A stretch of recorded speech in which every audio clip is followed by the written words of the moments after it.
இன்னைக்கு காலையில் என்னன்னு தெரில, செடி நடைப்பயிற்சி வர மறந்துட்டா. பொதுவாக சந்தோஷமாக கிளம்பி வந்துடுவா. எப்பயாவது இந்த விருப்பம் இல்லை, ஏதாவது ஒரு காரணம்னா கொஞ்சம் மறுப்பா. அப்போது மறுப்பு கொஞ்சம் பலமாக இருந்ததுன்னா நான் விட்டுருவேன், இல்லைன்னா கூட்டிகிட்டு போயிடுவேன்.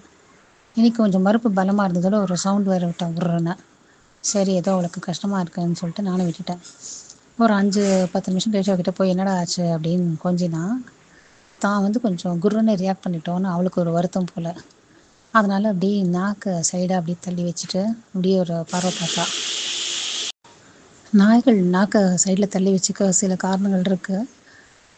இந்த சமயத்தில் பார்த்தோன்னா, செடிக்கிட்ட ஒரு விஷயம் நாக்கை சைடில் தள்ளி வச்சா ரொம்ப அழகாக இருக்குடி அப்படி சொன்னால் இன்னும் நல்லா தள்ளி தள்ளி வச்சுப்பா, அப்படியே காட்டுவா. நம்ம அப்ரிஷியேட் பண்ணுறோம், நம்ம பிடிச்சிருக்கு அப்படின்ட்டு வேணுன்ட்டே அது கொஞ்சம் செய்வாள். இன்றைக்கி எனக்கு என்னென்னா, நடைப்பயிற்சியும் வர மறுத்ததுனால ஒருவேளை பல்லில் ஏதாவது பிரச்சனை இருக்குமோ, இல்லைன்னா இந்த மாதிரி நம்மக்கிட்ட நைஸாக கொஞ்சிறாளோ அப்படின்னு 2 விதமான எண்ணமும் இருந்தது. சரி, சாப்பிட்றாளான்னு பார்த்தேன், நல்லாவே சாப்பிட்டா.